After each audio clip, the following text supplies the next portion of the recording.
Hello, everybody, and let's get started with our next lecture for Introduction to Psychology. This is version 4 by Charles Stangor and Sue Frantz. This one hopefully will be to your liking. The topic today is Chapter 5, Consciousness, Sleep, Drugs, and Other Mental States. And this lecture has been brought to you by the letter C. Sesame Street was, no, I shouldn't say that. Okay, let's go ahead and get started. Consciousness, sleep, drugs, and other mental states. All right. So let's start off with consciousness, the definition of consciousness. So it's like the mind's spotlight. It's what you're aware of and what you're paying attention to, whether it's something happening inside you, like a feeling, or outside, like some kind of sound. And the importance of studying consciousness is that psychologists who are scientists that study the mind, they find consciousness fascinating because it helps them understand how our minds work, how we think, and how we decide to do things.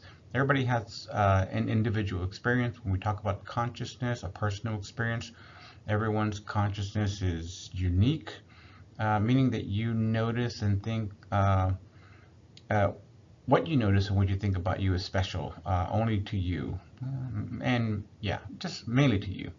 And so that's why sometimes it's called the theater of the mind. So like your own personal movie that plays inside your head. There's some key questions that we ask in psychology, the big questions. So like by studying consciousness, psychologists, they can explore questions like how does our mind connect to our body? Do we have control over our actions, or is everything pre-decided? There are some researchers who actually believe that everything has been predetermined for you. You're like you have no decision making. You're going to do the things that you're supposed to do, just based on your behavior. But other things that are examples that are related to consciousness is like sleep and drugs, right? So when you sleep, your consciousness takes a break, and this helps your body and your mind rest, helps it recover. Drugs, on the other hand, these are substances, external substances, and they change your consciousness. They can make you feel or think differently, and this could be interesting or dangerous depending on the drug. And what this does, it'll change your mental state. And these are different activities or emotions that can change what you're conscious of. So for example, being really focused on a game makes you less aware of other things around you. And we're off to a good start. So again, continuing with consciousness, sleep, drugs, and other mental states, let's talk about somebody named Marvin Minsky, who came up with the idea of minds are simply what brains do. And what this means is that think of your brain like a computer. We've done this before. Your mind, meaning like your thoughts, feelings, your awareness, it's like that software that runs on the computer. So what Marvin Minsky, who's a famous scientist, said that our minds are just like things our brains do, like how a computer runs programs. So our brains create consciousness, but how is the real question. How it happens, our brains are like, our brains are super complex or complicated. We have billions of cells, we call them neurons, they talk to each other. When they work together, they create what we call our consciousness or our awareness of ourselves and the world around us. So it's like a bunch of musicians playing together to make a beautiful song. We can also talk about what's called the non-conscious mind, um, and what it does. And so think about even when you're not paying attention, part of your mind is still working. So this non-conscious mind handles things automatically, like breathing, walking, or remembering things without thinking about them. It's like having a background app running on your phone that keeps things working smoothly. Um, Sometimes it's a little scary if you've ever gone home from work and you're driving home and you get home and you don't even realize like how did I get here? Your mind was just preoccupied, but you took all the right turns and everything, and you got home safely. Um, yeah, you have to be aware, right? But when we talk about consciousness, that it may become adversive, what we mean by this is sometimes being aware of certain things can be unpleasant or stressful. So, for example, if you're worried about an upcoming test, your consciousness, awareness of that worry can make you feel bad. So it's like you're watching a scary movie, you know it's just a movie, but it can still be uncomfortable to watch, which I never understood about some atheists who are afraid of ghost movies. Anyway, let's talk about consciousness and how it's transitory. And it's transitory, we mean that consciousness is always changing. You might be thinking about what you had for lunch one moment, and then about a game you want to play the next day or next moment. And it's like flipping through channels on TV. Your focus and your awareness just shift from one thing to another. It happens to everybody. So I don't want to go on a rant about ADHD or anything like that, but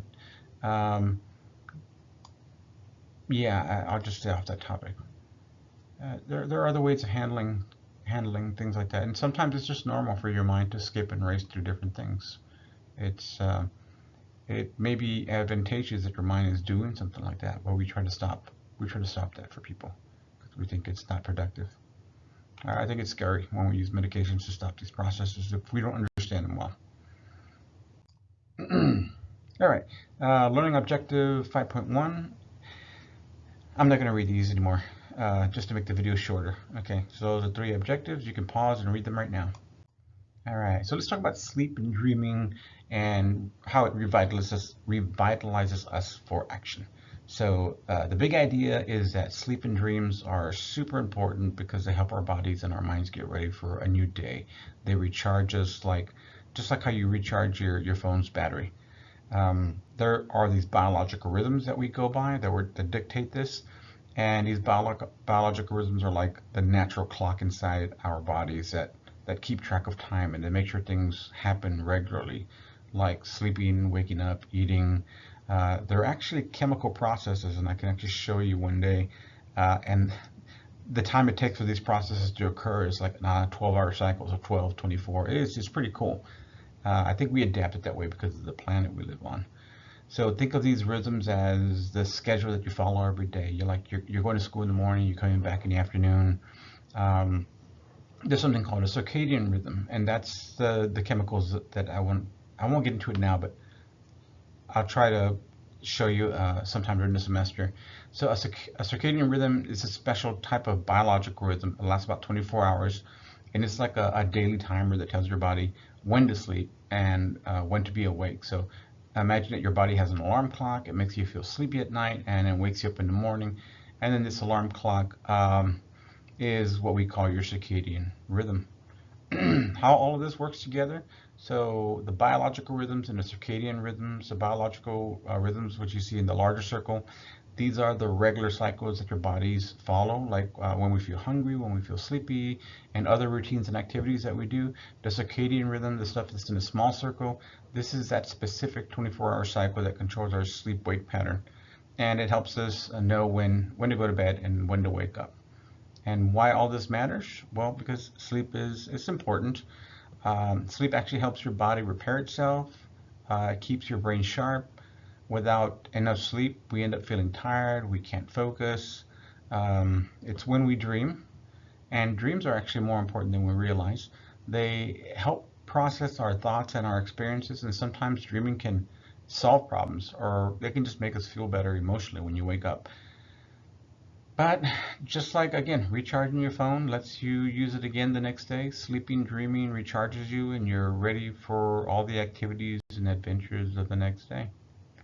All right, hopefully that clarifies this Venn diagram. I didn't want to say Venn diagram. Okay, continuing with sleeping, dreaming, revitalizing us for action, let's talk about what's called chronotype. What is chronotype? So it's like your body's personal schedule. It tells you the best times to sleep and wake up. Some people are natural night owls. They like to stay up. They stay up very late. They sleep in the mornings. Other people are early birds. They wake up early and they can't stay up late, right? They go to bed early. So think of a chronotype like being on team night owl or team early bird. And each team has different times when they feel most awake and sleepy. And why does this matter? Well, It matters if you want to be productive in the world, right? Either for work or in your case for school. Employees and students, right? You'll feel better when you can work or study at times that match your chronotype. So if you're a night owl, you might struggle with early morning classes, but you'll do great in the afternoon or the evening. Imagine if school started at a time that wasn't perfect for you, you'd feel more awake, focused, and ready to learn if it was at a better time. So it's like having that schedule that fits you perfectly. I think most of you know that by now, at your age. So let's talk about sleeping and its effect on learning. So sleep is super important for learning. When you sleep, your brain actually processes everything you learned during the day, and it helps you remember it better. Think of sleep like the save button on a video game. It saves all the levels you completed and keeps your progress safe. So without sleep, it's like forgetting to save your game and losing all your progress. Uh, there was something that we used to do with computers, which was called defragmenting. So our memory could actually work better and more efficient. Um, I, you all don't have to do that anymore with the solid state memory that you have in your computers, but I think that our brains kind of do that defragmenting at night. But like how all this works together, I won't get off on the side topic.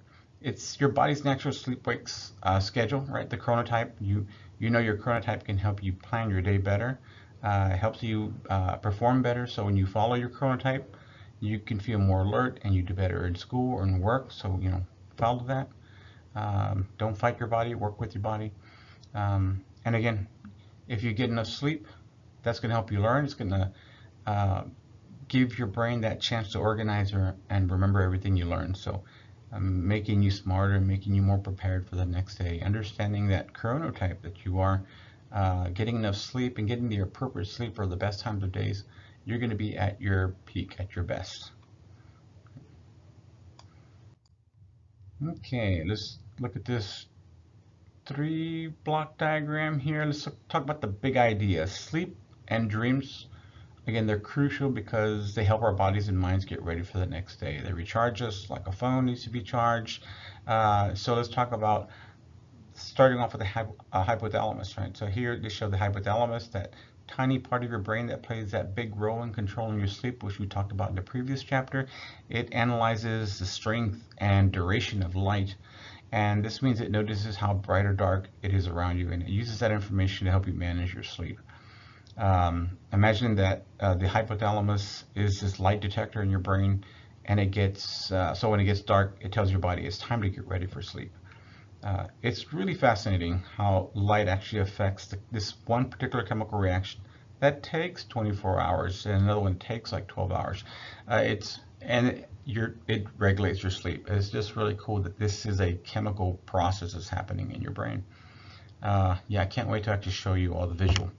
So let's talk about the pineal gland, the next block. The pineal gland, or pineal gland, is the way it's supposed to be pronounced. It's another small part of your brain. It helps control your sleep. It produces this hormone called melatonin. Some of you may know it, that you can buy it over the counter, synthetic melatonin. And think of the pineal gland as this factory. It makes melatonin. That drug is used to, not drug, that chemical is used to help you sleep. So melatonin is a hormone. So it is part, because the pineal gland is part of the endocrine system.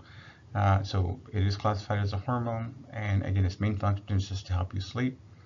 When it gets dark, the pineal gland releases melatonin, and that just makes you feel sleepy, and it helps you fall asleep more easily. It doesn't keep you asleep. It just helps you get into that sleep state. Staying asleep is a whole different mechanism. So melatonin, again, the natural sleeping pill that your body produces to help you get ready for bed. And how all this works is you have the hypothalamus that detects light. It detects light, and obviously it detects when it gets dark as well. Melatonin gets produced in the pineal gland, so when the hypothalamus senses darkness or senses less light, it signals the pineal gland to start producing melatonin. Melatonin starts the onset of sleep, and so it makes you feel sleepy. It helps you get into that sleep state so that you can, pass out. Staying asleep is a whole different story. So again, it gets dark, hypothalamus, pineal gland, melatonin, you get the idea. Look at this graph, and what do we get from this graph here? It just shows how people's circadian rhythms influence our judgment of guilt. So it's potentially related to what says they're stereotyping. So at different times of the day, you got the morning types that tend to have a stronger judgment of guilt in the morning. It says 9 a.m. and weaker in the evening, 8 p.m. And while the evening types on the other side show that opposite pattern with stronger judgments in the evening, 8 p.m., and then weaker judgments in the morning, 9 a.m. So this could suggest that people are more prone to stereotyping and making guilt judgments when they are at their peak alertness. So according to their circadian rhythm. There's correlation here, but we need more evidence to determine the intent, I guess. But we could study this further based on this data. All right, so sleep stages. So let's imagine moving through the night. So when you sleep, your brain, your body, they go through these different stages, and these stages help your body rest and recover so that you wake up feeling refreshed. So there's two main types of sleep: REM sleep, rapid eye movement, and non-REM sleep, which is non-rapid eye movement. It's just what it sounds like. Your eyes are actually rapidly moving. So REM sleep is a special type of sleep where your eyes are moving back and forth, rapidly. So your eyelids are closed and inside they're moving. That's typically when you dream, right? We call this fast eye movement and dreaming. We associate these two things together. So during REM sleep, your eyes are moving rapidly, and it's when you have your most intense dreams. 25% of total sleep time, so about a quarter of the time that you sleep, is actually spent in REM sleep. Sometimes it feels like a whole lot more. You're less aware of events. You're not very aware of what's happening around you because your brain is focused on dreaming. You probably feel like you got better sleep when you got good dreams, if that makes sense. They're internally generated images. So your consciousness is filled with dreams and images created by your brain. You also experience muscle paralysis during this time. So your large muscles are temporarily paralyzed so that you don't act out your dreams. And this is meant to help keep you safe. So if you're running from a stranger and you jump out a window in your dream, you don't want to actually do that. Well, you're out of sleep. So think of REM sleep like as a movie or movie time of your sleep. Your brain plays out all sorts of interesting dreams. Your body stays still so you don't accidentally move around. And that's all during REM. But when you're in non-rapid eye movement sleep, non-REM, this is it's a restful part of sleep and it helps your body recover. So it's associated with a deep sleep. This is when your body gets the most rest and recovery. Your brain waves are slower, and your brain activity, again, it just kind of slows down, and that's why it's called the slow wave sleep. I'll show you some of the EEG signals in class, or maybe one of these chapters. I think they'll show it to you. But you have these three stages of sleep: non-REM sleep, right, divided into N1, N2, and N3 categories. So N1 being that one stage where it's light sleep. You can easily be awakened. It's a transition from being awake to falling asleep. N2 is that middle one. It's slightly deeper sleep, and that's where your body temperature actually starts dropping, your heart rate slows down. You got the N3 stage where it's the deepest sleep. That's also known as the slow wave sleep, and that's where your body does most of its repair and growth. So you can think of non-REM sleep as the repair, recharge time for your body. It's like when you plug your phone in at night and get it fully working again. As where REM sleep seems to be more like memory, not repair, but memory stabilization. Like everything's getting settled for your memories, and then non-REM is everything's being taken care of for your body. Really, really cool. Understanding those stages will actually help you have a better quality of life. let's go ahead and continue with moving through the night. So when you sleep, your brain goes through different stages of sleep, and you repeat these cycles throughout the night. So there are two main types of sleep we mentioned, right? The rapid eye movement, non-rapid eye movement, and each cycle lasts about 90 minutes. And you go through multiple cycles throughout the entire night. I don't know if any of you have ever like gone through, you're resting, all of a sudden you go into the sleep stage, something wakes you up and startles you, you go back to sleep and you do it again and over and over. You don't always wake up, but you do go through the cycles. So like when you're in REM sleep, the stage where you dream the most, it occurs at the top of the sleep cycle. And when you're in non-REM sleep, this is this sleep with three phases in it. N1 light sleep, N2 the deeper, and N3 the deepest. Again, your body is just going through that repair stage, and mostly in the slow wave cycle, which is the N3. So what does a typical night sleep pattern look like? So during the night, you go through the stages and cycles, so repeat about 90 minutes, starting off with like the early night, the deeper stages of REM sleep, especially like after you get past N3, no, sorry, non-REM sleep. When you're in N3 sleep, that usually occurs early in the night. And once that passes, then you go into REM sleep, and these are periods that they get longer as the night progresses, and so you start. That's where you start dreaming, and then most of the REM sleep starts occurring in the hours right before you're gonna wake up, which is why when you're in a dream and somebody's gonna say something or something's happening in the dream where you're thinking, I got like this is important or something great's gonna happen, you wake up. It's like, dang it, yeah, it gets very intense. So looking at the graph here, we can see the stages that change over the course of a night. Just describing the graph, right? The y-axis talks about the sleep stage, and the x-axis is the hours of sleep. And again, just a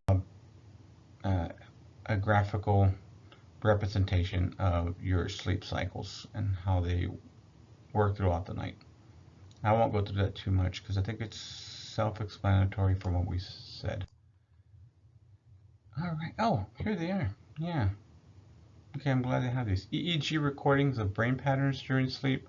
That is kind of hard for me to see. Let me see if I can make that bigger for myself. Yeah, so we got beta waves, alpha waves, theta waves, and then we got N2, N3, N1, N2, N3, and then REM sleep. REM sleep, it says fast, random down there, so that's what the waveform looks like, and that's rapid eye movement. But notice that N3 sleep, which is again your deep sleep before you go to REM, the delta waves, they actually have a really large amplitude. It's interesting, right?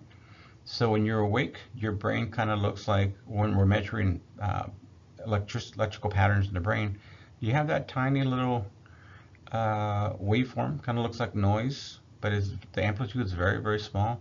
When you start getting drowsy, we start recording alpha waves, which they look a little more intense than the beta waves. Then you go then you're asleep when you get to the stage N1, N2, and N3. You're non-REM sleep, right? So then it starts getting a little bit larger when you're in N1 sleep. They call that theta waves. N2, you're getting a deeper sleep. It gets a little larger and a little more erratic. N3, you see the amplitude is much larger, but the frequency is very, very slow. So remember we said slow wave, meaning that it's a low hertz, slow frequency, but high amplitude in the delta wave. And then right after that, when you get into that rapid eye movement where you're dreaming, the waveform goes from that large amplitude to that little random small amplitude at the very bottom. Very interesting patterns. I think it's interesting. All right, so let's go ahead and continue here. We're going to talk about sleep requirements, heavy costs of not sleeping. I think. Okay, good. I thought I may have skipped the slide here because this recording won't let me go back slides. The heavy costs of not sleeping. So let's just kind of talk about some sleep requirements and how they change with age. I won't go into too much detail with everyone, but like first starting off with newborns, they need a lot of sleep. So they need at least twice as much as adults do. That's why newborns always sleep, right? Most of the time. They're very easy to take care of. My son, I took care of him when he was a newborn. Super easy until he became an infant or a toddler. You know, as they get older, they actually get harder. But when they're babies, they're easy. So back to the lecture. Yeah, so they need way more sleep than adults do, and so this means they might sleep like 14 to 17 hours a day because their bodies and their brains are they're growing very, very quickly. They're changing very, very quickly and rapidly. And so you can think of that rate of change from a newborn, infant, toddler, you know, teen. So they start changing less and less and less. But when you get to an adult, right, jumping from newborn to adult, adults need around 7 to 9 hours per night. I wish I got 7 hours of sleep per night. Even though adults don't need much sleep as much as newborns, getting that right amount of sleep is crucial. So you can't sleep too much, right? So people would think, oh, I can get enough sleep, but then there's also you get too much sleep. So let's talk about the cycles again, the rest and repair. This is a sleep when your body repairs itself. Again, your body's focusing on repairing your muscles, your tissues. It's strengthening and rebuilding your immune system. When we talk about brain function and the importance of sleep on brain function, your brain processes information, it consolidates memories, and it prepares for the next day. So your brain is organizing everything that you've learned and you experienced. Again, if you know what defragmentation is for old computer memory, so whenever we used to work on computers, type, save everything, it was just kind of stored all over the place, and at one point you could organize all the memory so it's chunked together, right? And so I kind of think of sleep doing that with our memories. It's organizing them.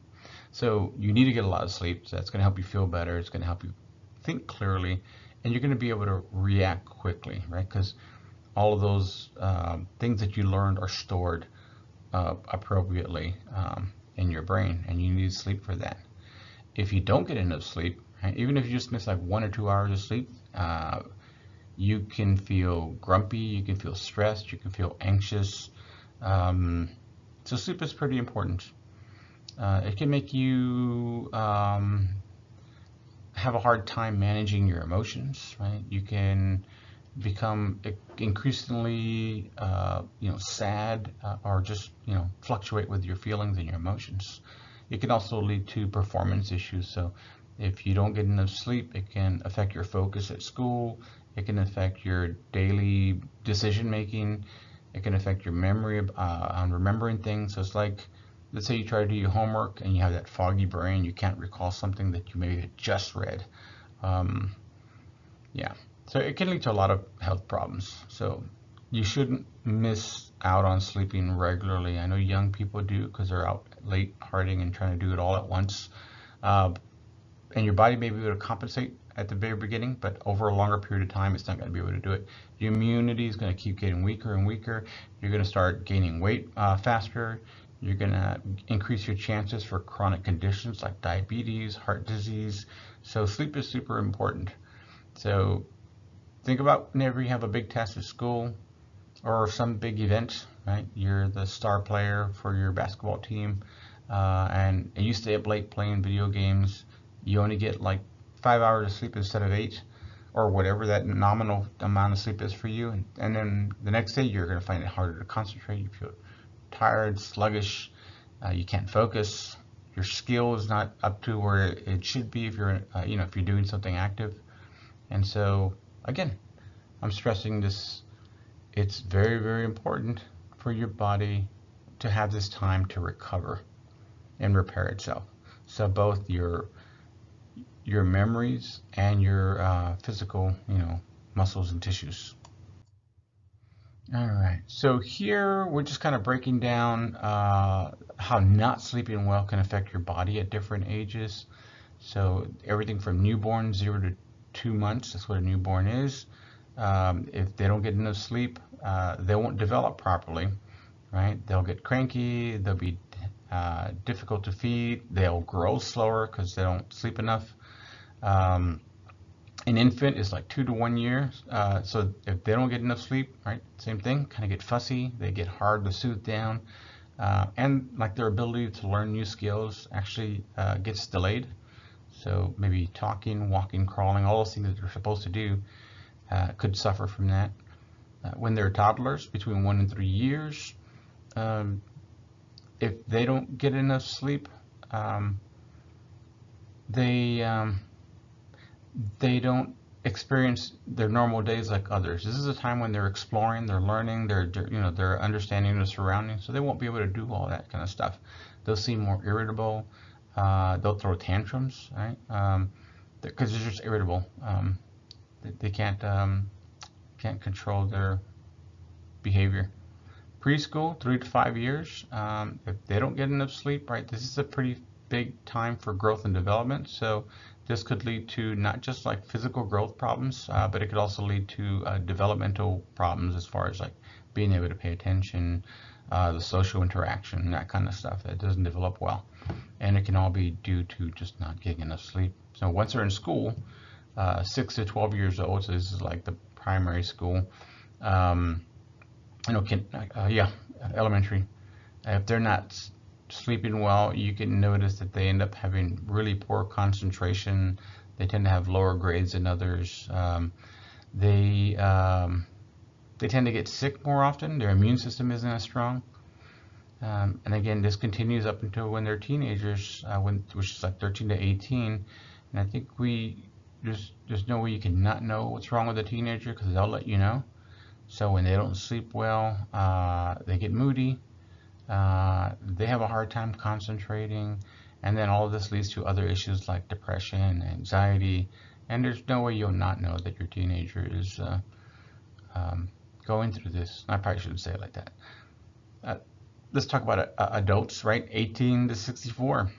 What happens to adults who are not getting enough sleep? Well, this can lead to the typical problems that you hear adults talk about, right? Gaining weight, having high blood pressure. They end up having higher risk for accidents because they just don't focus very well. Could be a good reason for all the car accidents out there. And then once you get like past 65, senior citizens, they need sleep as well for good physical mental health. And when they don't get enough sleep, you'll definitely see this affect their memory. They'll have a weak immune system, just like children. It'll increase their risk for falling and for accidents, so they'll lose that stability to be able to walk. So you'll notice that all of that could just be related to a lack of sleep in the elderly. So they do need more sleep than someone who's younger. On average, not everybody. All right, let's talk about the short-term and long-term effects of sleep deprivation. So short-term effects would be slowed thinking and reduced attention span. You don't get enough sleep, your brain starts slowing down. It just becomes harder to think, and you can't solve problems as quickly. Your attention span starts reducing.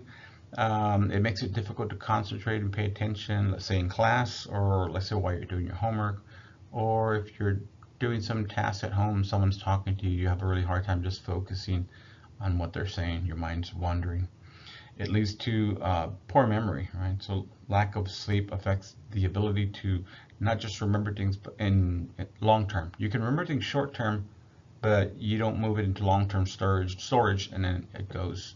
And all this leads to poor decision making, not having all that right information, jumping to a decision without being able to recover or recall information. You make a lot of bad decisions.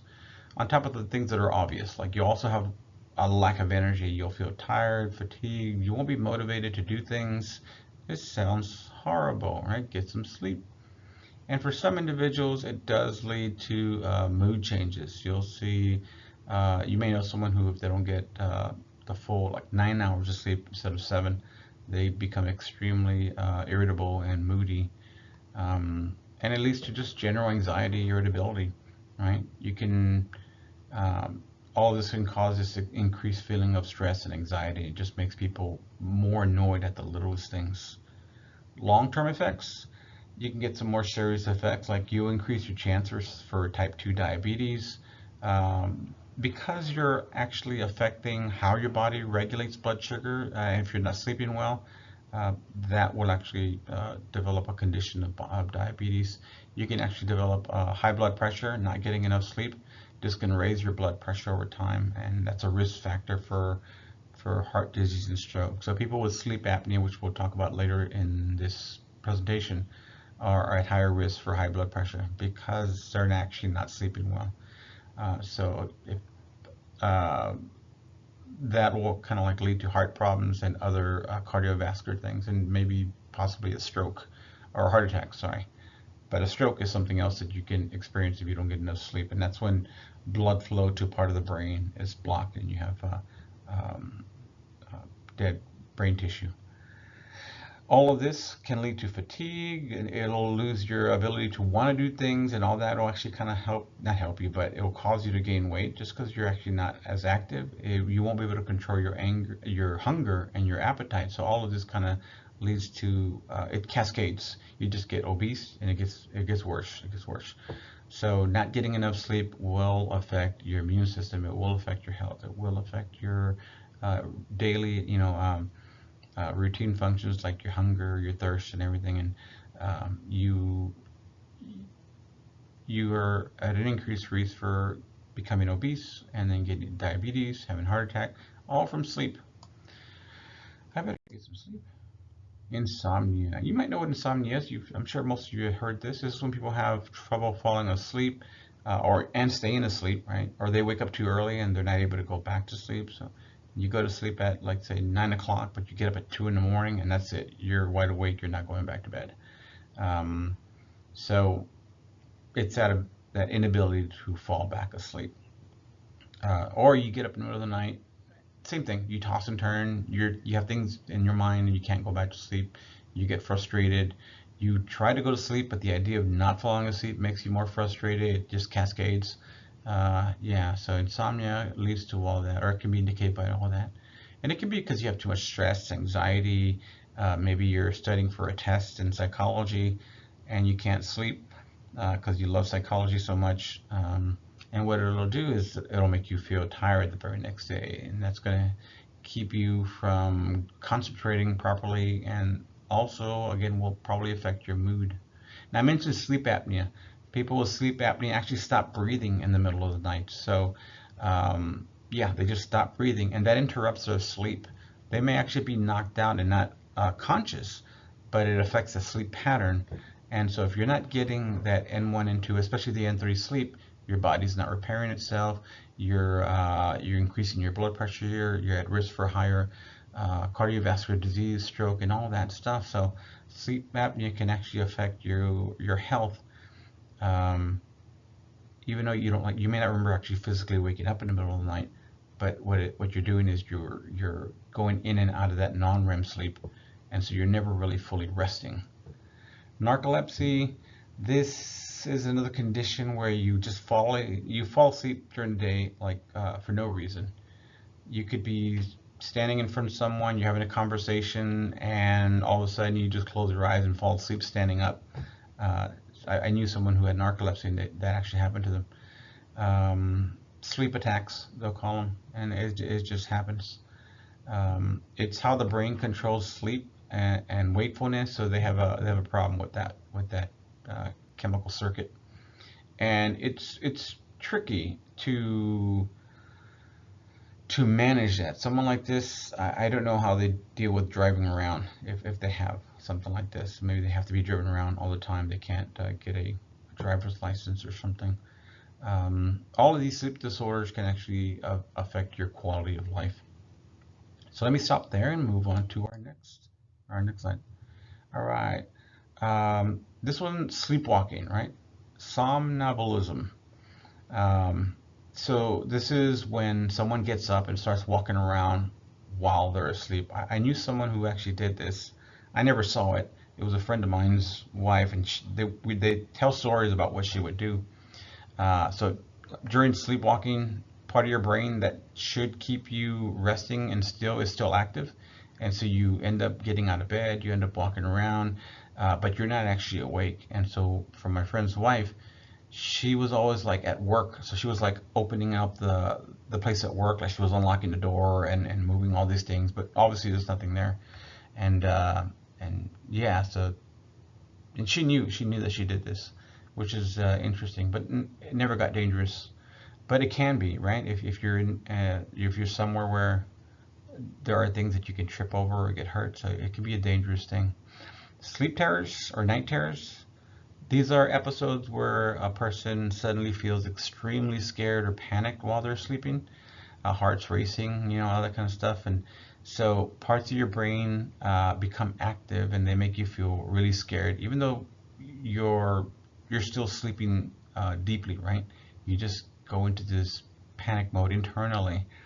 And again, this can be caused by stress or something that's in the back of your mind. You haven't completely let go, and your brain's trying to, uh, organize it and put it away. It can also be because you're actually not getting enough sleep on the other days. So what ends up happening is your heart starts racing, you start sweating a lot.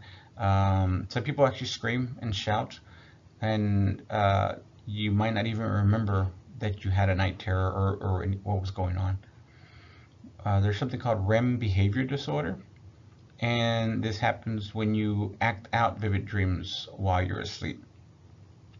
So normally your body stays still during dreams, right? You're paralyzed, your muscles can't move.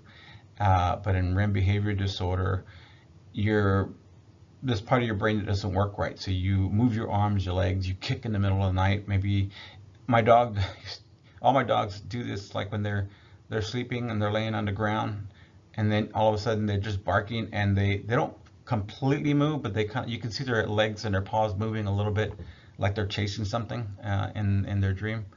So that's interesting. So you can kind of get an idea of what they're dreaming about. So dogs do dream, right? I think it's real cool. So like they might kick, punch, and you can even jump out of bed if you're dreaming. There's a comedian who says he has this disorder, and he makes jokes about it, and it's pretty funny. I just don't remember the name of the comedian. I shouldn't have brought that up. All right, let's talk about sticking to a sleep schedule. Right, it's kind of important for you to have some consistency in your life, especially when it comes to sleep. So, like, always try to go to bed and always try to wake up at the same time every day, especially when you're in school and you got a lot of things going on. Some of you may have school and work, and so whatever you have time to rest and sleep, stick to those schedules. Your body likes routine, so it needs to keep that regular schedule so it knows when it can relax and when it needs to continually stay tense and alert. Also pay attention to what you eat, what you drink. Try not to eat big meals or drink lots of caffeine. I personally don't like caffeine, but sometimes I take it, right? Stay away from energy drinks, stay away from soda with lots of caffeine, especially if it's real close to bedtime. Even though I know people who drink caffeinated coffee and drinks, Big Red, all that stuff right before bed, and they have no problem falling asleep, they tell me. And I was like, I can't drink any caffeine like after 7 in the morning, or I'll be up at 12 at night. So I'm super sensitive to caffeine. What you might want to do is make your room super dark, quiet.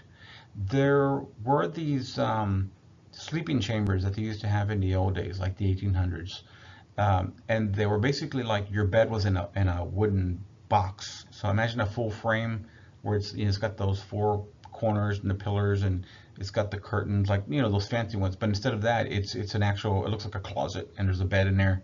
It's big, and people would sleep in those because they'd get better sleep. And I slept in something like that, and it's amazing. It's like a sleep. It's like sensory deprivation. Those sensory deprivation tanks where you get in there and they're supposed to like block out any kind of stimulation from the outside. You're kind of floating in some water. So I actually tried sleeping in one of those. It wasn't fancy like that one, the ones like you might see from the old days, but it really worked. It blocked out all external distractions. It was pretty cool. Um, Oh, I did it several times, several nights, and so it wasn't just like a one-time thing. It wasn't like a gimmick. It's like, oh, this really works. It's like there's nothing but this black like a tent kind of thing. It does help you like manage your stress and your worries, so you don't actually you're blocking out all visual stimulation, so you're not thinking or looking at anything, and there's nothing that can remind you of something. So those things really work. So yeah, just try to manage your stress, try to manage your worries, whatever it takes. They sell those things, so it's pretty cool. It's like a tent, and you put it over your mattress, your bed. So it's like your bed goes into this gigantic tent, and it's made for this. In the old days, they had these beautiful wooden, like architectural kind of sleep chambers. And I think there's a place like they're coming back. I think that's why I know of them, because people actually will rent time to sleep in these now in some places. Like I won't say New York, but it's like some big cities. People are tired. They want to get some real good rest, and now people have these. They're bringing back these sleep chambers, and you pay just to go to sleep in one of them. Like I wouldn't do that, but yeah. Let's start off with dreams, right? What are dreams? We talked about dreams a little bit. These are fascinating, right?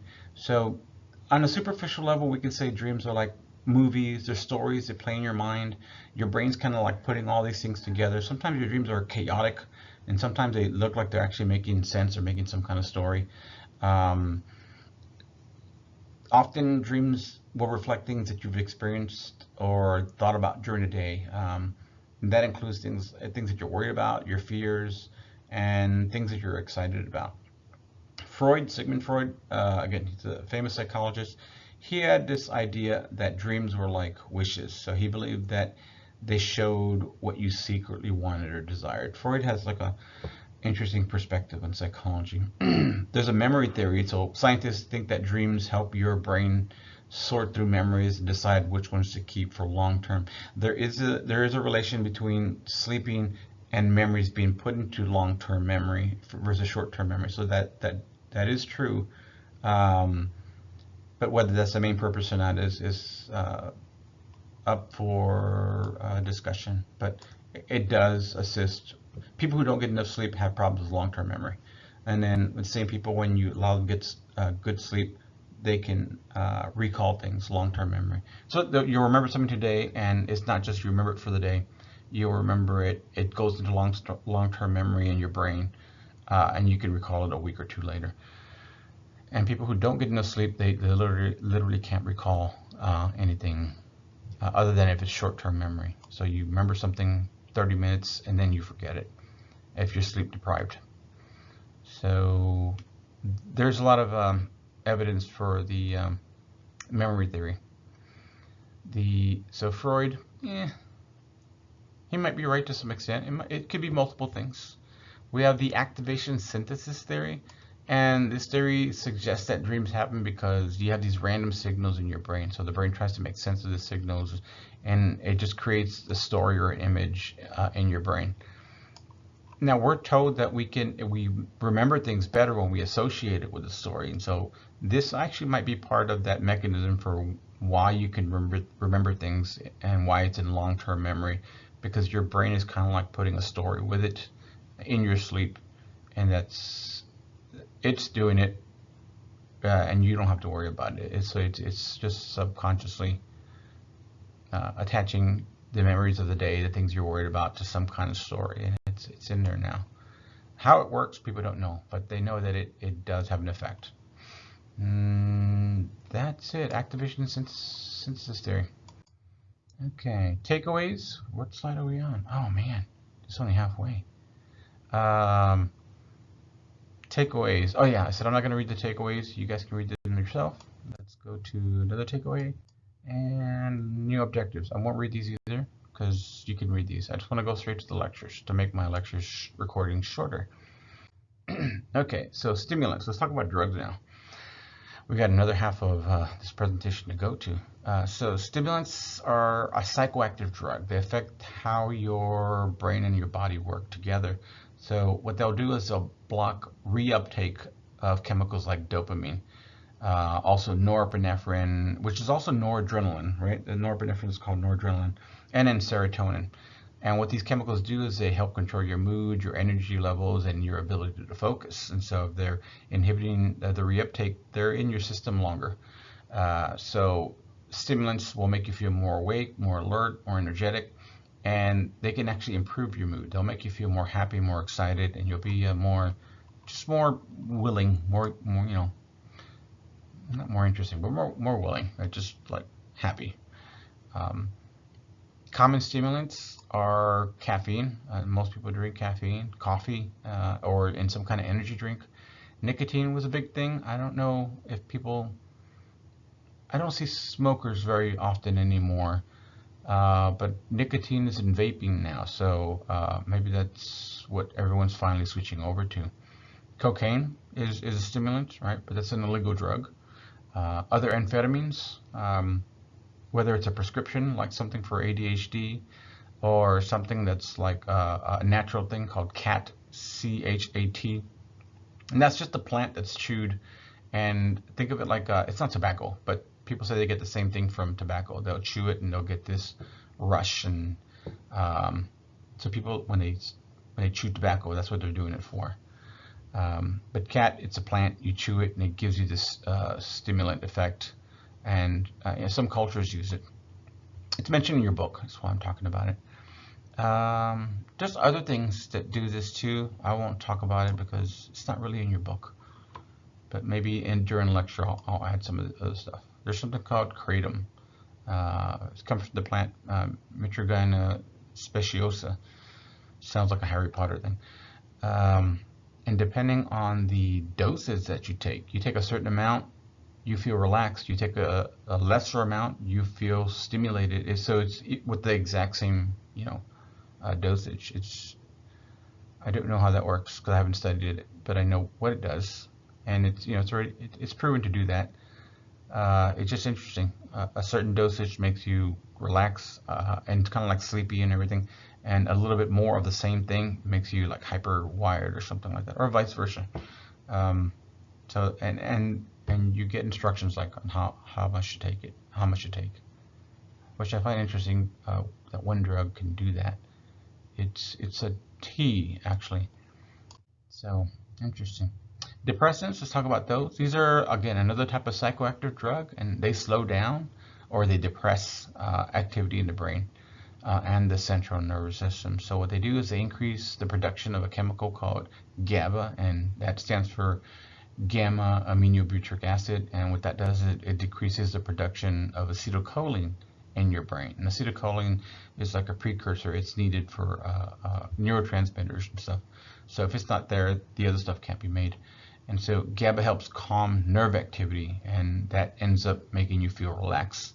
And again, I said acetylcholine is like a precursor for a neurotransmitter, but it's also involved in muscle movement. It's also involved in memory. So it's involved in other things. That depressant effect, it just kind of makes you feel calm, makes you feel relaxed, makes you feel less anxious, and it can also reduce your coordination. So imagine like being buzzed if you're drinking, right? You kind of might feel a little more relaxed, but you also shouldn't be driving. So same thing with these when you're taking these GABAs. That depressant can also make you feel drowsy and sleepy, kind of like drinking, but probably not as fun as drinking, because not that I've taken these. I was young once. I drank. I felt all right. But again, alcohol does the same thing. It's a depressant, right? So you can drink beer, wine, liquor, and it'll have that same effect, except for alcohol has got a lot of negative effects as well, headaches and all that stuff in the next day. I don't know, maybe those GABA pills do the same, they have the same kind of after effects. I haven't read that yet. There's something called benzodiazepines. These are prescription medications, and they're normally prescribed to help treat anxiety and sleep disorders. There's a plant called kava, and this is used in some cultures because it has a sedative effect, so it calms you down, makes you sleepy.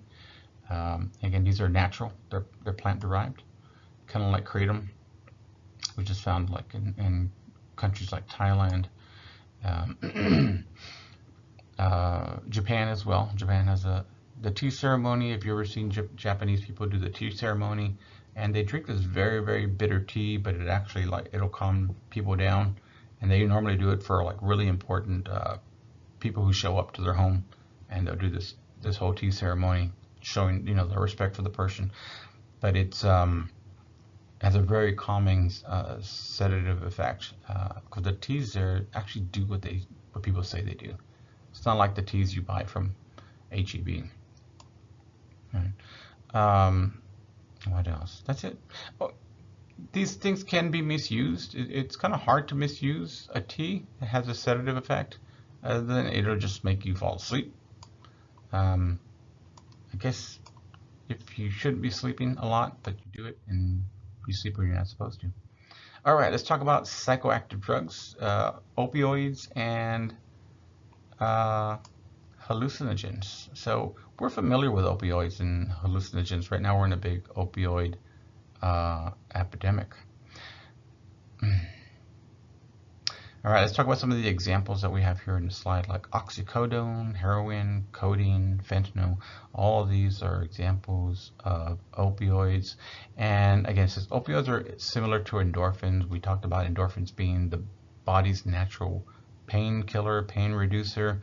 And plus, these also give people this sensation of euphoria. And so they're highly addictive. The interesting thing is the plant that I mentioned, the Mitragyna speciosa, which is called kratom here, they just call it kratom, it actually will block opioid receptors. So, and it's not addictive, which is really interesting. So if someone was addicted to heroin or codeine, or I don't know if it works with people who are addicted to fentanyl, or oxycodone for sure, but I'm not sure about the fentanyl. People use this tea, they drink it, it actually makes them relaxed, and what that tea does is it blocks those opioid receptors, so they don't have the addiction or the need to try to score some drugs. And so it actually helps people get off these drugs. It's not an opioid, but it's a blocker. So it's interesting. It's like a plug. It blocks the opioid receptors. Sorry. And yeah, kratom. You guys should look that up. They should make that. Pharmacies are actually trying to, not pharmacy, pharmacists and pharmacist associations and pharmaceutical companies are trying to get it banned. But veterans have, like lots of veterans have taken it for PTSD. It helps with a lot of other things. It's non-addictive. It's not an opioid. It has the same structure to attach itself to the opioid receptor so that you don't crave opioids anymore. It's a really cool thing. I find it interesting that governments are trying to ban it. Yeah. Hallucinogens, psychedelics. These, it says, mimics serotonin, epinephrine. Epinephrine is adrenaline. That's another name for epinephrine. Adrenaline. Norepinephrine is noradrenaline, the hormones that are produced by the adrenal glands. Serotonin is the hormone that's produced by the pituitary gland. And what they do, serotonin, what it does, it just helps people feel more relaxed, happier, not so stressed. Epinephrine kind of does the same thing, but it kind of makes people excited. Because you take a shot of adrenaline, you feel like you can take on the world, you want to run, you want to do stuff. So epinephrine kind of does that same thing where it makes you feel great, but differently, right? So it does kind of alter your thinking. Some things become less important. So when it says your sense of time changes, is because you don't feel so stressed or so rushed to do those things.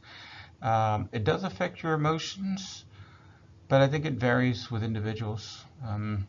I think it may calm some people down, and it might make some people less inhibited, so they express more emotions. But people on serotonin or other hallucinogens, they don't normally become aggressive. Hallucinogens specifically create hallucinations, so you actually will go into an altered state, and And again, examples: LSD, or Lucy in the Sky with Diamonds, psilocybin, which is mushrooms, ayahuasca, you may have heard of that. And I'm sorry that my face is actually blocking the last one, but I think that's peyote. Peyote is a hallucinogen that's found in a particular cactus throughout the Southwest and down in Mexico. It's used for spiritual rituals in Native American cultures. So no one can actually grow it, but certain Native American healers get permission from the government that they can actually grow a patch. I mean, like a little tiny garden's worth, and it takes decades to grow. So it's like if you wanted to grow some 10 years from now, you can expect to have some, and it's a small amount that you can grow. Where it used to be wild, it used to grow everywhere in the south area, but the government went out of its way to destroy it. Kind of interesting. I don't know why. It wasn't being abused by anybody. Again, it could have been one of those things where they just try to prevent people from practicing their practices. All right. Yeah, opioids. That's it. Cannabinoids. Anybody know what cannabinoids are? Cannabinoids. Okay. Psychoactive experiences. You might have heard of CBD oil, or that CBD effect. It's okay. There it is. They said it on the slide. Marijuana, cannabis, pot, Mary Jane, the devil's lettuce. What else? There's a whole bunch of names. It's like 20, 30 names for this at least, and they're all good names. They're all interesting names. Like people are creative when they're on pot. But you get this euphoric feeling. You become very reflective, right? Introspective. It does increase appetite. This actually had a lot of it has a lot of benefits for cancer patients. One, that the THC that's in cannabis actually helps destroy cancer cells, right? Which is interesting. So in of itself, it destroys cancer cells. The other thing is it also increases appetite. So when people who are on chemotherapy and they lose their appetite, right? So they're taking a chemical that's actually destroying their cancer cells, but it's destroying a bunch of other things, and it's messing around with their hormones. They're not hungry, and so if they're not eating, they're not maintaining their nutrition. So they're becoming sick, right? Because of the drug and their poor appetite. Marijuana helps increase that appetite, so it compensates for that. So someone who's on chemo, and if they were okay to smoke marijuana, it would compensate for that, and they could eat normally, and they would they could endure the negative effects of the chemotherapy better. Why we waited so long to finally admit that? We've known this for the longest time, and we've known that it could help cancer patients. And why the government has been so hesitant on doing what's right for people versus keeping it classified as a Schedule 1 drug when it never was a Schedule 1 drug. It's just shocking that they don't put the people's needs above their politics. So if the CIA is listening to me, or the FBI, sorry, I'm going out of the camera. Just remember my last words. All right, let's talk about dissociative and empathogen drugs, right? So dissociative, these are the type of drugs that disrupt how your brain communicates. What they do is they block neurotransmitters like glutamate, and that's something that's necessary for excitatory cells in the brain. So what they do is they slow down a lot of the body functions, and they can cause feelings of detachment, right? So you don't feel like you're connected to yourself. You feel like you have no control over yourself or your surroundings. It's almost like you learning, like when you're learning how to play a game, and you don't know how to control your character very well. Like somebody else can play the game and they're making the character jump, do this or that, and you're still learning and you don't have control over the character very well. You're running into walls and stuff like that. That's what these drugs make people feel like they have no control of themselves. Some control, but they're like, it's very, very hard. Not just of their motor functions, but their cognitive functions as well. They may want to say something, and they'll skip a thought, and something else just comes out of their mouth that like makes no sense or could come out really misunderstood. These drugs are very very dangerous in social situations, at least, just to say the least. But people take them. PCP, ketamine, nitrous oxide, right? If people really want to feel detached, I'm not sure right now what the benefits of taking this would be, other than if they're like maybe extremely, it doesn't like cure depression, so it's not like you can, if you feel depressed and you can't get something out of your mind, that you take this dissociative drug and all of a sudden you feel happy and free and you're not worried about it. You're still depressed, you're still worried about it, but your mind is even worse, like it can't make sense of anything. So it's yeah, imagine that you're depressed and you're in a car that's going over a cliff. That's all. It's just making everything chaotic. And pathogens, it's kind of like what it sounds like.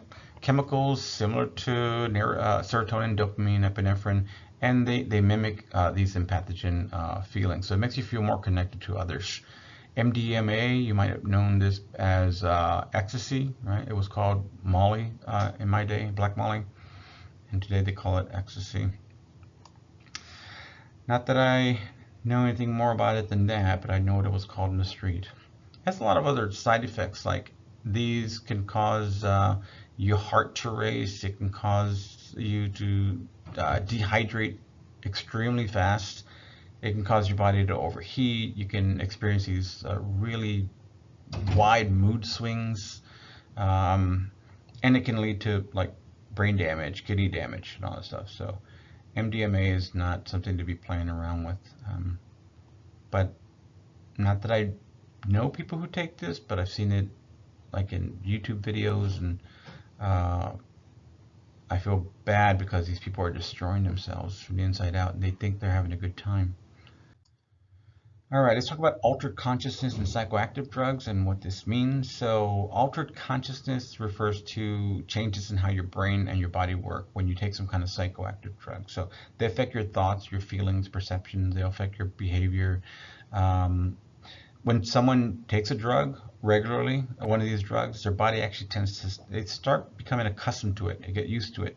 So this is the kind of drugs where they end up needing more and more and more to get that same effect, because your body's compensating for that effect, but it's still damaging your organs, right?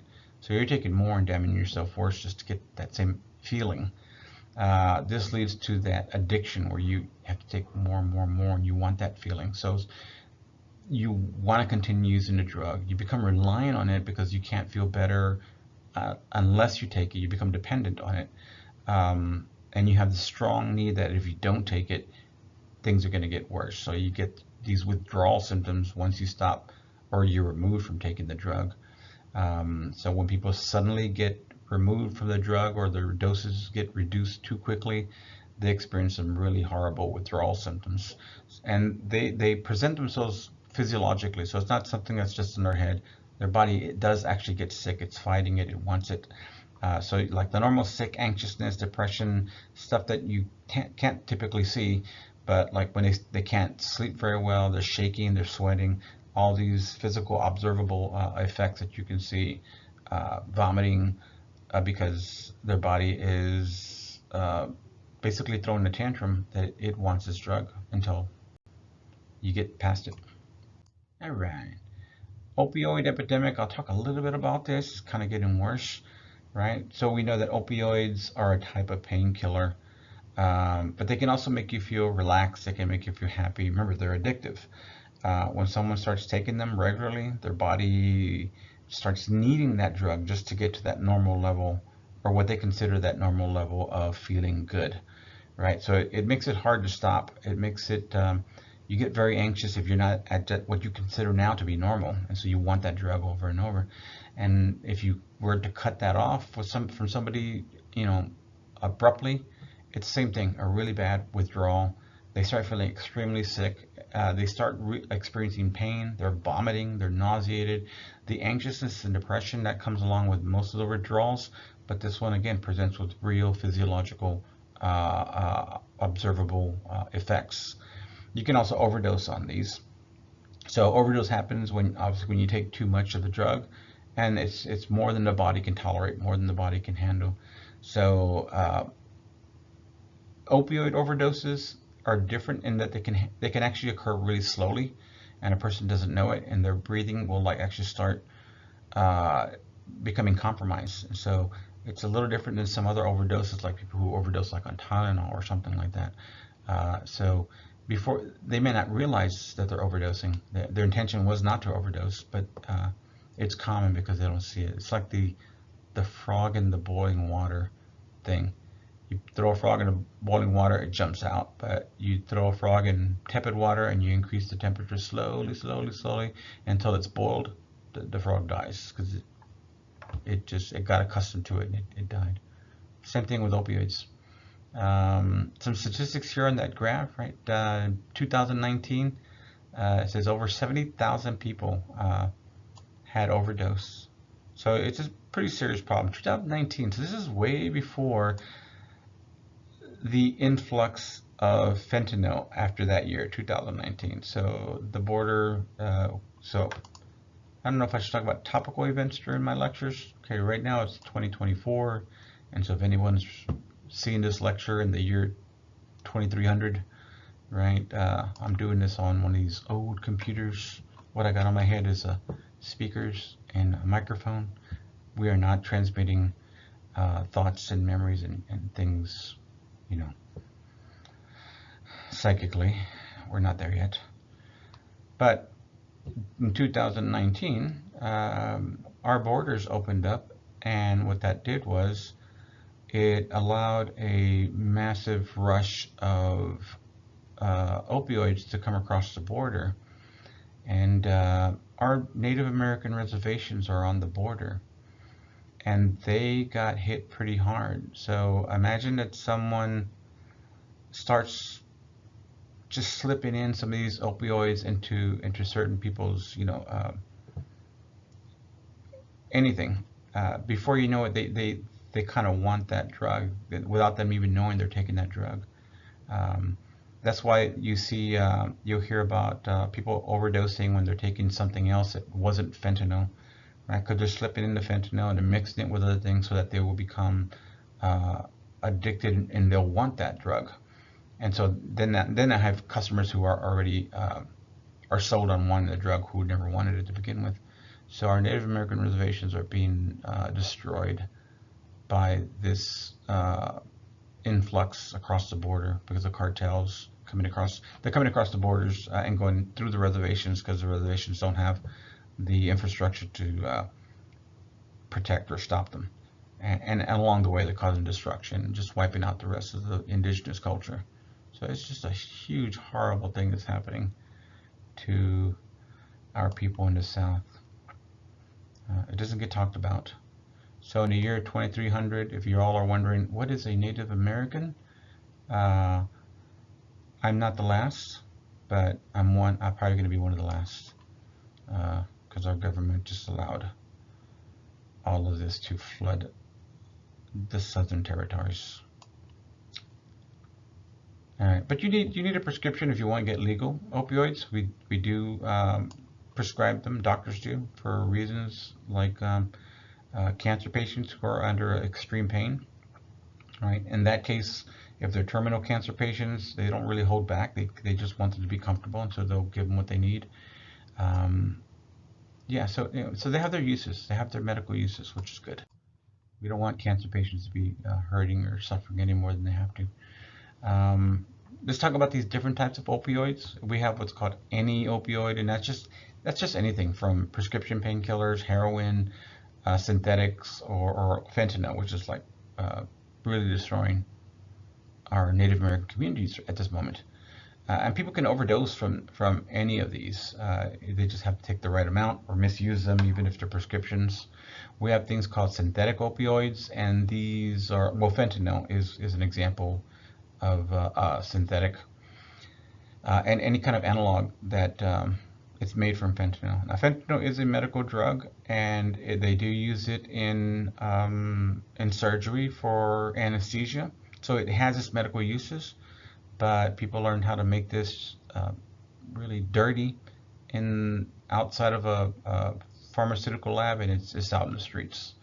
So you can get overdoses from that synthetic drug that's being pumped out in the street. Now, heroin was probably a big issue in the 80s, but it's not so much anymore. You can't. It's another opioid. You can still get an overdose from this. So on the graph, we do have a contribution of opioid overdose through heroin, but if you look at the graph, it's really, really low compared to the synthetic heroin. It's actually going down.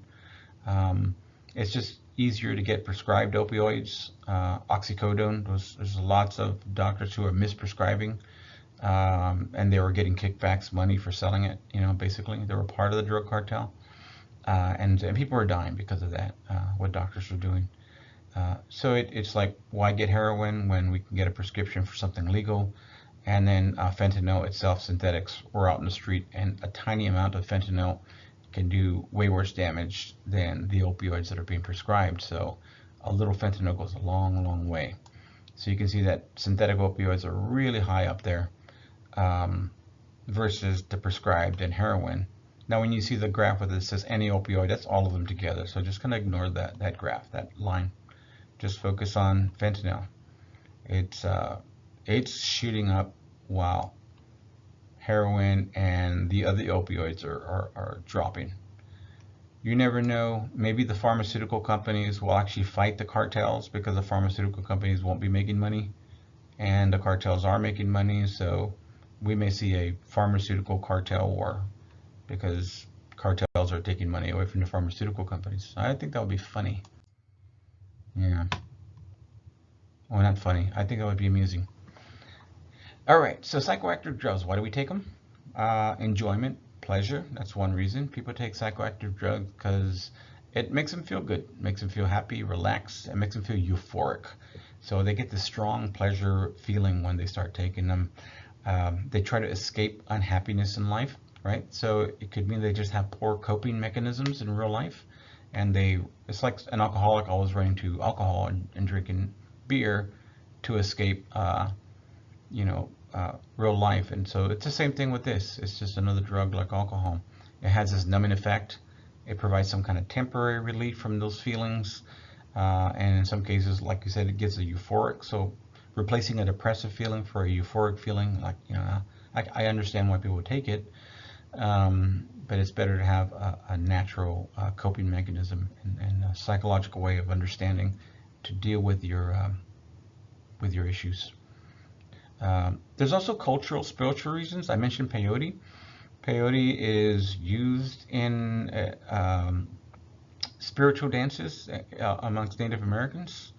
It was, in my day, again, not that I took it, but in my day, it was often used by people who were doing powwows.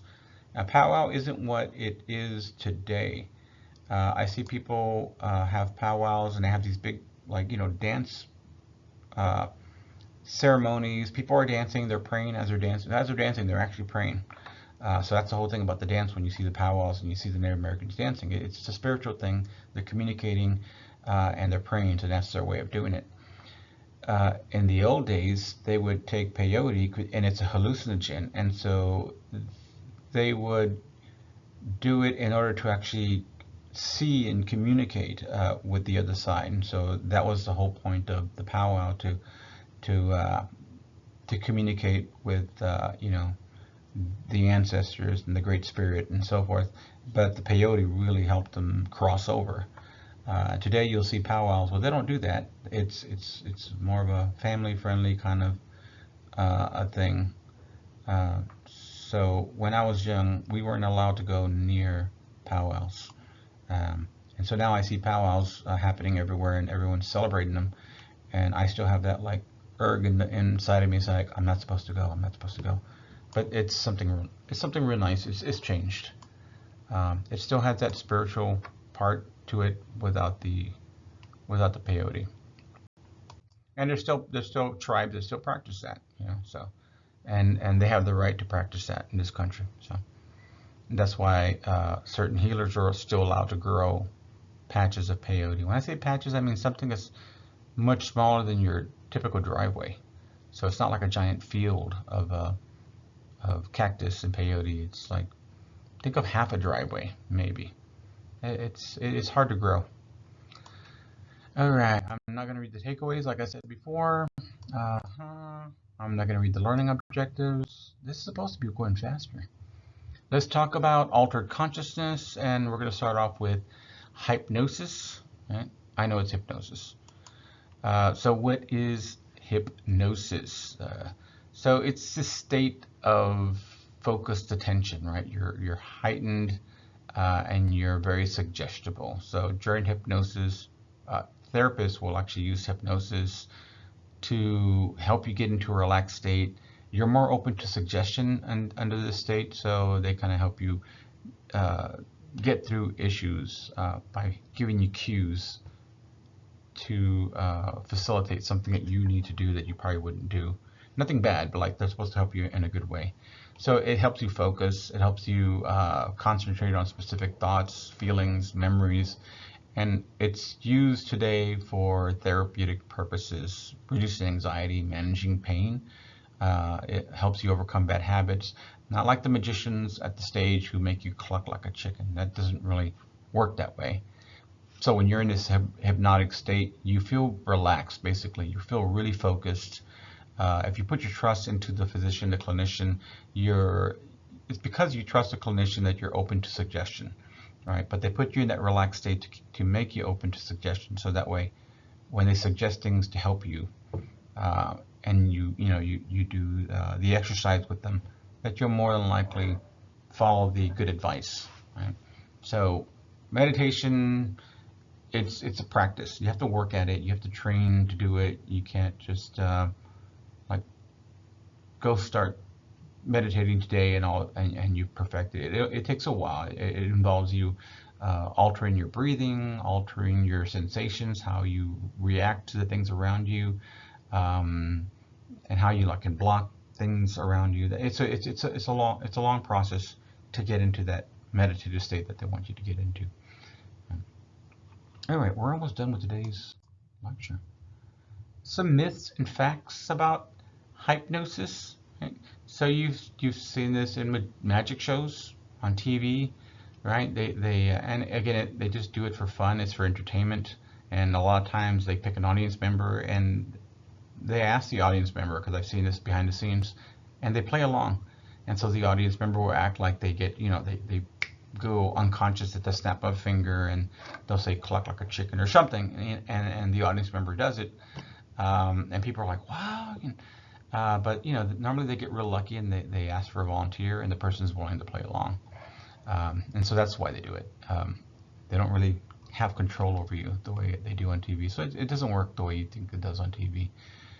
They can't make you do anything that you wouldn't do. So they couldn't just say, hey, I'm hypnotizing you, and let's say they do put you in that relaxed state and you're going through a normal hypnotism therapy session, and then all of a sudden the clinician says, I want you to jump out this 10-story building, the window. You're not going to do that. You have a survival instinct that'll keep you from doing that. So they can't just make you do anything. You've got to want to do the things that they're asking you to do. And if you're there for therapy and you want to get better, let's say you want to quit smoking, and they put you in that relaxed state, they just help you put those thoughts and those cues in your mind that will help you help yourself later not to smoke or drink or whatever it is you're trying to get better from. So those are just myths. Meditation. So a little bit more. It's a practice. Again, it's just a practice to train your mind. Think of the Jedi. I always like the Jedi when they meditate. They're refocusing, they're redirecting their thoughts to make sure that they're mindful and staying focused on the present. And it helps them to concentrate on something. Some people will use a certain mantra or a word or a humming or a breathing, something that just kind of helps them to keep the distractions from around them, away, and they'll just focus on a sound or something like that. And so you'll see that as well. But whatever it takes to get people to remove distraction and start focusing inwardly, they'll do. And that's anything from, again, some kind of saying, some kind of mantra they repeat, some kind of hum, something, anything that kind of helps them remove that distraction from around them. It helps them become more mindful of themselves and their present state, right? And blocking everything else out. All right, we're almost done here. Flow. So being in the zone, right? Flow. This is this mental state where you're fully immersed in some activity, right? You're feeling focused, you're energized. Think about a time when you're completely absorbed in what you're doing, and it's this state of like this optimal experience where your brain, your body, everything's working together harmoniously, right? It just feels like everything's perfect. It was like you shouldn't be anywhere else. This is like exactly where the universe wants you. You have this intense focus. So during this flow, you have a very, very deep concentration. It almost feels like you can remember, like you can handle any task because of the intense concentration that you have. Your attention is just completely absorbed in that activity. Time seems to lose meaning, right? Timelessness starts sort of like seeping in. It doesn't matter what time it is. You can do an activity that before you probably would think, oh, it's too long. I don't want to do that. It's going to take up so much of my time or whatever. But then once you get into that flow, it doesn't matter what time it is. You could be working for 5-6 hours and the time flies. And you just like knocked it all out. Time just no longer matters. You experience a great sense of enjoyment from this, and you're not dreading the minutes passing by. So when you're enjoying something, you want more of it, and it just seems to go quicker when you want something, when you want more of something. There's some conditions that you have to have if you want to get into this flow state. And so one of them is that you have to have very, very clear goals of what you're looking for. So you're more likely to get into this flow state when you have a clear goal or something to strive for. If you're not getting into that flow state, it's always good to have like a mentor or something or a coach that gives you feedback and they can actually help you get into that. Initially, that would be great, and then after a while, maybe you get into the point where you can do it yourself. But if you can't, and this is why it's great to have those coaches who know what this feels like and can actually help you get into that state. You might coaches who like actually work with athletes might actually help them get into this flow state where they block everything out and they're in this thing where they can do whatever task they're about to do, and there's nothing else that matters, nothing else exists, whether it's like a 100-yard dash or they're doing the pole vault or whatever it is an athlete's doing. Coaches, if they use this, this would be a great thing for them to do. You get this intrinsic motivation is what happens, and intrinsic just means internal, right? It comes from within you.